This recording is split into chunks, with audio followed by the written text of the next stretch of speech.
বিধানসভায় CAG report প্রকাশ হতেই দুধ কা দুধ পানি কা পানি পরিষ্কার হয়ে যায়।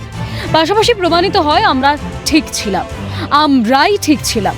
2020 সালের 20 মে আমপানের তাণ্ডবে বেসামাল পরিস্থিতি তৈরি হয় বাংলায়।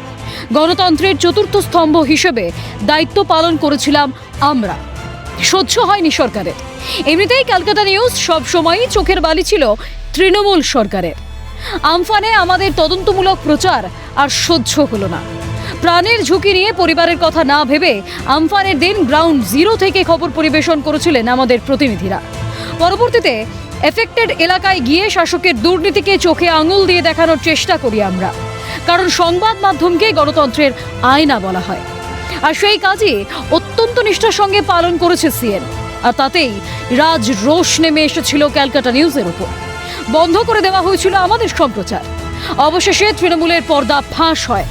সামনে এলো ক্যাগ রিপোর্ট। ক্ষমতায় থাকাকালীন এই 5 বছরের কোনো অডিট রিপোর্টে বিধানসভায় পেশ করেনি আগের তৃণমূল সরকার। নির্বাচনের আগে বিজেপির অন্যতম প্রতিশ্রুতি ছিল ক্ষমতায় এলে তৃণমূল আমলে দুর্নীতির তদন্ত করা হবে। প্রতিশ্রুতি অনুসারে কাজ হলো। উঠে এলো দুর্নীতির কালো অধ্যায়। কেন্দ্রীয় সরকার যেখানে ক্ষতিগ্রস্ত বাড়ি পিছু 20,000 টাকা করে পাঠিয়েছিল, রাজ্য সরকারের বদান্যতায় সেই 20,000 টাকার মাত্র 5,000 টাকা পেয়েছিলেন ক্ষতিগ্রস্ত পরিবার। বাকি টাকা নিজেদের স্বার্থ চরিতার্থ করেছিল সরকারের আমলা মন্ত্রীরা। পুরুলিয়ার মতো তুলনামূলক কম ক্ষতিগ্রস্ত জেলায় 100% বাড়িকেই সম্পূর্ণ ক্ষতিগ্রস্ত দেখানো হয়, যা ক্যাগের মতে বাস্তবসম্মত নয়। সেই সময় আমাদের খবরকে একটু গুরুত্ব দিলে হয়তো এইভাবে মুখ পুরতো না মাননীয়া। তবে কে শোনে কার কথা? তখন ক্ষমতার দম্ভে আমাদের কথা শোনার পরিবর্তে আমাদের কণ্ঠ রোধ করার চেষ্টা হয়েছে বহুবার। কিন্তু কথাই আছে না, সত্যি কখনো চাপা থাকে না। ফলে যা হবার তাই হলো। আর সেই কারণেই তো আপনার দলকে চোর বলতে মানুষ পিছপা হচ্ছে না। আপনার নেতাদের দেখলেই চলছে ডিম থেরাপি। আর আমাদের দেখো, মাথা উঁচু করে দাপটের সঙ্গে বাংলার স্বার্থে সংবাদ পরিবেশন করছে স্বমহিমায়। তাই আমাদের স্যালিউট জানাতে কুণ্ঠা বোধ করছেন না প্রাক্তন কেন্দ্রীয় মন্ত্রী তথা রাজ্যের মুখ্যমন্ত্রী শুভেন্দু অধিকারীর বাবা শিশির অধিকারী।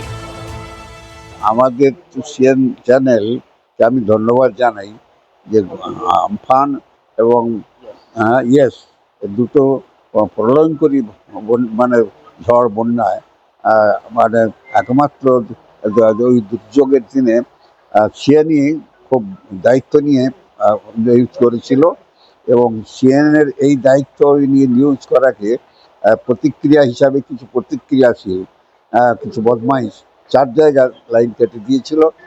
তৎসত্ত্বেও সিএন দায়িত্ব নিয়ে যে নিউজ করেছেন, খবর করেছেন, আমরা ধন্যবাদ জানাই সিএনকে বারে বারে ধন্যবাদ জানাই, স্যালিউট জানাই। ওদের আমরা সিএন আরও শক্তিশালী করব।